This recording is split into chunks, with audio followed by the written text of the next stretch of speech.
Plus 1 physics എന്തുകൊണ്ട് tough ആവുന്നോ, അതുപോലെ ഈ ടഫ് ആവുന്നത് എന്തുകൊണ്ടാണെന്ന് ഐഡന്റിഫൈ ചെയ്തിട്ട് ബോർഡ് എക്സാമിനും എൻട്രൻസിനും നല്ല മാർക്ക് ഫിസിക്സിന് വാങ്ങൽ എങ്ങനെയാണെന്നാണ് നമ്മൾ ഈ വീഡിയോയിലൂടെ അനലൈസ് ചെയ്യാൻ പോകുന്നത്. ഓക്കെ, അപ്പോൾ ചിലർക്ക് ഡൗട്ട് ഉണ്ടാവും പ്ലസ് 1 ഫിസിക്സ് ടഫ് ആണോ. ഓക്കെ, നിങ്ങളെ പ്ലസ് 1 ട്യൂഷന് ജോയിൻ ചെയ്തിട്ട് മോഷൻ ഇൻ എ പ്ലെയിനും മോഷൻ ഇൻ എ സ്ട്രെയിറ്റ് ലൈനും ലോസ് ഓഫ് മോഷൻ ഒക്കെ സ്റ്റാർട്ട് ചെയ്തിട്ടുണ്ടെന്നുണ്ടെങ്കിൽ നിങ്ങൾക്ക് മനസ്സിലായിട്ടുണ്ടാവും നിങ്ങൾ ഇതുവരെ പഠിച്ച ഫിസിക്സ് അല്ല പ്ലസ് 1 നമ്മൾ ഡീൽ ചെയ്യാൻ പോകുന്നത്. ഓക്കെ, കുറച്ച് മാത്ത് ഹെവി ആണ്, കുറച്ച് ന്യൂമറിക്കൽ ഉണ്ട്, കുറച്ച് എന്തുണ്ട് നമ്മുടെ ഡെറിവേഷൻസ് ഒക്കെ വരുന്നുണ്ട്. ഓക്കെ, നിങ്ങളുടെ എക്സാം പാറ്റേൺ ഒക്കെ മാറാൻ പോവാണ്. ഓക്കെ, ടെക്സ്റ്റ് ബുക്ക് നോക്കിയാൽ തന്നെ നമുക്ക് മനസ്സിലാവും ചാപ്റ്റേഴ്സിന്റെ എണ്ണം കൂടിയിട്ടുണ്ട്, കണ്ടന്റ് കൂടിയിട്ടുണ്ട്.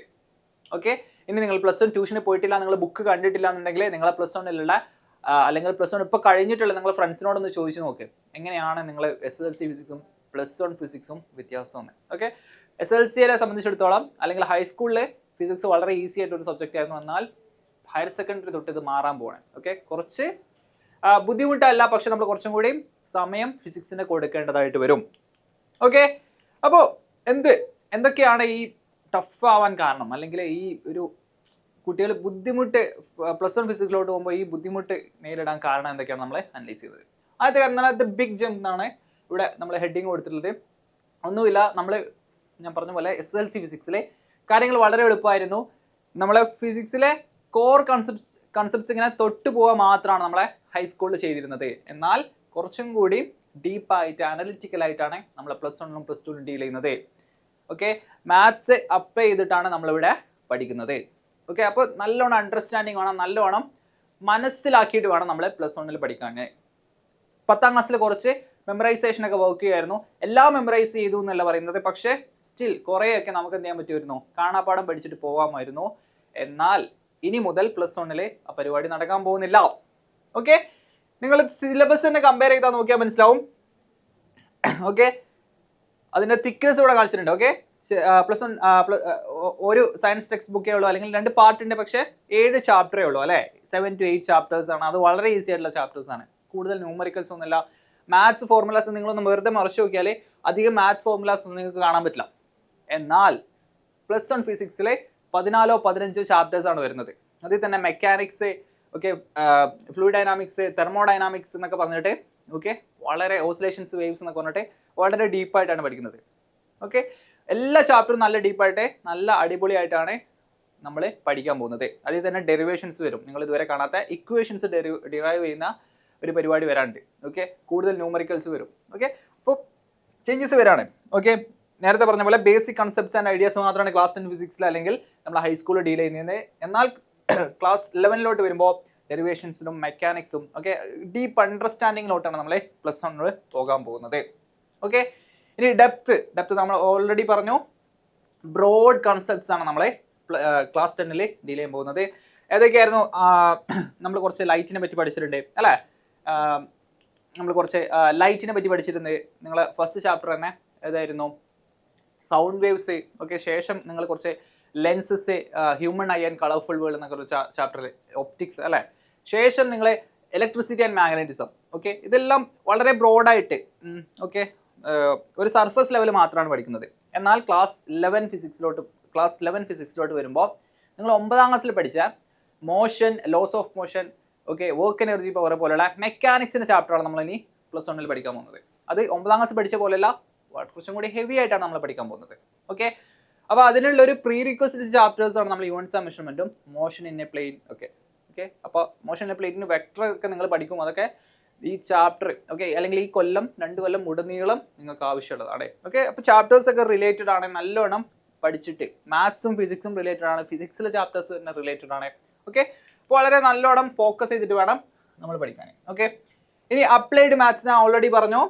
മാത്സ് നിങ്ങൾ അവിടെ പാരലലി മാത്സിൽ കുറച്ച് കാര്യങ്ങൾ പഠിക്കുന്നുണ്ടാവും. അവിടെ ഡെറിവേഷൻസ് പഠിക്കുന്നുണ്ടാവും, ഡിഫറൻസിയേഷൻ പഠിക്കുന്നുണ്ടാവും, ഇന്റഗ്രേഷൻ പഠിക്കുന്നുണ്ടാവും. ഓക്കെ, പ്ലസ് 2 ഓക്കെ, അവിടെ ഒരു ഗ്രാഫിന്റെ, ഒരു ലൈനിന്റെ അല്ലെങ്കിൽ ഒരു ഡയഗ്രത്തിന്റെ സ്ലോപ്പ്, അതിന്റെ ഡെറിവേറ്റീവ് എന്താണ്, അതിന്റെ സ്ലോപ്പ് ആണെന്നൊക്കെ നിങ്ങൾ പഠിക്കും. അത് നിങ്ങൾ നേരെ ഇവിടെ ഫിസിക്സിലും മോഷനിലും ലോസ് ഓഫ് മോഷനിലൊക്കെ അപ്ലൈ ചെയ്യാൻ തുടങ്ങും. ഓക്കെ, ഒരു ഇക്വേഷൻ്റെ ഡെറിവേഷൻ നമ്മൾ ഡിഫറൻസിയേഷൻ ചെയ്യാൻ തുടങ്ങും. ഫസ്റ്റ് ഡെറിവേറ്റീവ്, സെക്കൻഡ് ഡെറിവേറ്റീവ് ഒക്കെ പഠിച്ചിട്ട് മാത്സിൽ എന്താണോ പഠിക്കുന്നത് അതിൻ്റെ അപ്ലൈഡ്, ഇൻ റിയാലിറ്റി അതിൻ്റെ അപ്ലൈഡ് കാര്യം എന്താണ് നമ്മൾ ഫിസിക്സിലാണ് പഠിക്കാൻ പോകുന്നത്. ഓക്കെ, ഇനി സോൾവിങ് പ്രോബ്ലംസ്. ഓക്കെ, ക്ലാസ് 10 നമുക്ക് ഡയറക്റ്റ് സോൾവിങ് പ്രോബ്ലംസ് ആയിരുന്നു അല്ലേ? ജസ്റ്റ് ഇക്വേഷൻസ് ഇട്ട് കൊടുക്കലായിരുന്നു. Joule's law, it is equal to I square RT, V square by R into T, VIT. ഏതെങ്കിലും രണ്ട് കാര്യം തന്നിട്ടുണ്ടാവും, എന്നിട്ടോ അല്ലെങ്കിൽ മൂന്ന് ക്വാണ്ടിറ്റീസ് തന്നിട്ടുണ്ടാവും, എന്നിട്ട് ഡയറക്റ്റ് ഹീറ്റ് കണ്ടുപിടിക്കാനായിരുന്നുള്ള ഇക്വേഷൻ ആയിരുന്നു, അല്ലെങ്കിൽ ചോദ്യങ്ങളായിരുന്നു ചോദിച്ചിരുന്നത്. ഇനി മുതൽ അങ്ങനെയല്ല.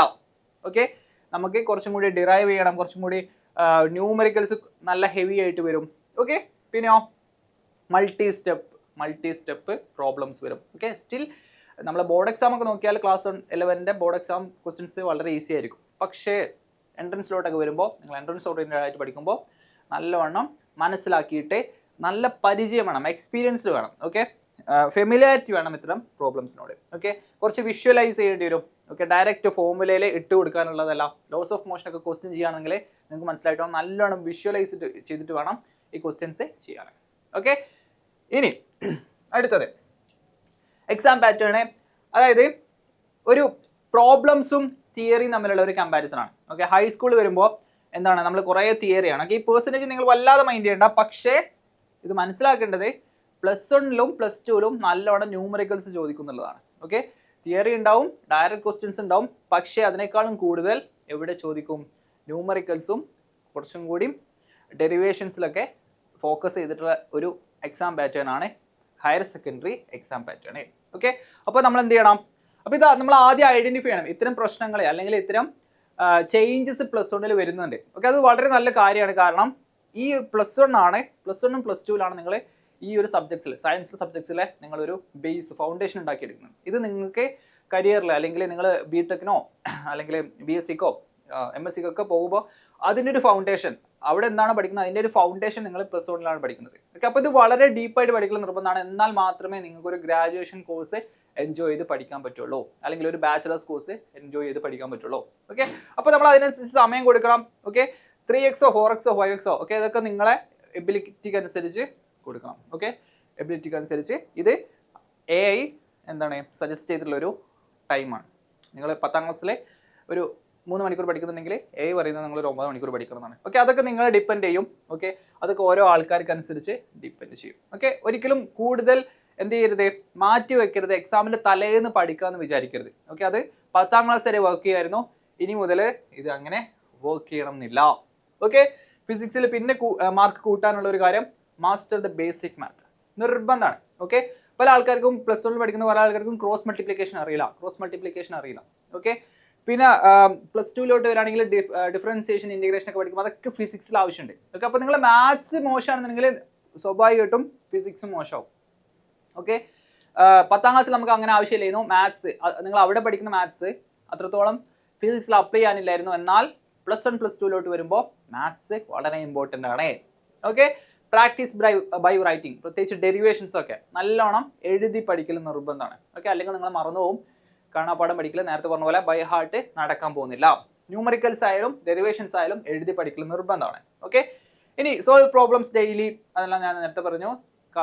പ്രോബ്ലംസ് കണ്ട് പരിചയം നിർബന്ധമാണ്. ഓക്കെ, ഒരു പ്രോബ്ലം കണ്ടാൽ ഓക്കെ ഇത് ഞാൻ മുന്നേ ചെയ്തിട്ടുണ്ട്, അല്ലെങ്കിൽ ഇത് ഇങ്ങനെ ആയിരിക്കും ചെയ്യുക എന്നുള്ളൊരു ബോധം നമുക്ക് ഉണ്ടാക്കിയെടുക്കണം എന്നുണ്ടെങ്കിൽ നമുക്ക് അതിലൂടെയുള്ള ഒരു മുന്നത്തെ ഒരു എക്സ്പീരിയൻസ് വേണം അല്ലേ? ഒരു നമ്മൾ മസിൽ മെമ്മറി അല്ലെങ്കിൽ എന്നൊക്കെ പറയും. ഓക്കെ, അല്ലേ, മസിൽ മെമ്മറി എന്നൊക്കെ നമ്മൾ മസിലിൻ്റെ കാര്യത്തിൽ പറയും. അതുപോലെ എന്താണ് ന്യൂമറിക്കൽസ് ചെയ്യാനുള്ള ഒരു മെമ്മറി നമുക്ക് വേണം. Okay, understand, don't memorise. Okay, അപ്പോൾ അത്രയും ടിപ്സ് അല്ലെങ്കിൽ ഇത്രയും കാര്യങ്ങൾ പറഞ്ഞു തന്നത് എന്താണ്, നിങ്ങൾ പാനിക് ആവരുത്. പക്ഷേ ഇത് ഒരു റിയാലിറ്റിയാണ്. ഹൈസ്കൂളിൽ നിന്ന് +1 വരുമ്പോൾ ഈ ഒരു സിലബസിൽ വ്യത്യാസമുണ്ട്. ഓക്കെ, അത് നമ്മൾ ആദ്യം അക്സെപ്റ്റ് ചെയ്യണം. പിന്നെ എന്ത് ചെയ്യാൻ പറ്റില്ല, പാനിക് ആവേണ്ട ആവശ്യമില്ല. നിങ്ങളെ കൂടെ ഉള്ള 10ാം ക്ലാസ്സിൽ നിങ്ങളെ കൂടെ ആരാണ് പഠിച്ചത് അവരൊക്കെ തന്നെയാണ് ഈ +1 പഠിക്കാൻ പോകുന്നത്. ഓക്കെ, അത് മുന്നേ കുറേ ആൾക്കാർ പഠിച്ചിട്ടുമുണ്ട്. അപ്പോൾ നിങ്ങൾ എന്ത് ചെയ്യാൻ പാടില്ല, ഉഴപ്പാൻ പാടില്ല. +1 ഫിസിക്സ് ഈസി ആക്കി എടുക്കാൻ പാടില്ല. ഇത് കുറച്ചും കൂടി നമ്മൾ സമയം കൊടുക്കേണ്ട, കുറച്ചും കൂടി നമ്മൾ എഫേർട്ട് ഇടേണ്ട ഒരു സബ്ജക്റ്റ് ആയിട്ട് +1 അത് മാറും. ഓക്കെ, 10ാം ക്ലാസ് വരെ ചിലപ്പോൾ മാത്സ് ആയിരിക്കും നിങ്ങൾക്ക് കുറച്ചും കൂടി നല്ല എഫേർട്ട് ഇടേണ്ടി വരിക. എന്നാൽ +1 +2 ഫിസിക്സ് നല്ല എഫേർട്ട് ഇടേണ്ടി വരും. ഓക്കെ, മാത്സിൽ എഫേർട്ട് ഇടേണ്ടെന്നല്ല, പക്ഷേ ഫിസിക്സിന് നല്ലോണം എഫേർട്ട് കൊടുക്കേണ്ടി വരും. അത് കൊടുത്തിട്ട് തന്നെ നിങ്ങൾ എന്ത് ചെയ്യാം, സയൻസ് ആ രീതിയിൽ പഠിച്ചിട്ട് നല്ല സ്കോർ വാങ്ങാം. ഓക്കെ, അപ്പോൾ എന്തെങ്കിലും ഡൗട്ട് ഉണ്ടെങ്കിൽ ഫിസിക്സിലെ ഓക്കെ ഏതെങ്കിലും ഡൗട്ട് ഉണ്ടെന്നുണ്ടെങ്കിലോ ഏതെങ്കിലും ടോപ്പിക്ക് എക്സ്പ്ലെയിൻ ഒക്കെ ചെയ്യാന്നുണ്ടെങ്കിലോ നിങ്ങൾക്ക് കമൻറ്റ് ചെയ്യാം. All the best.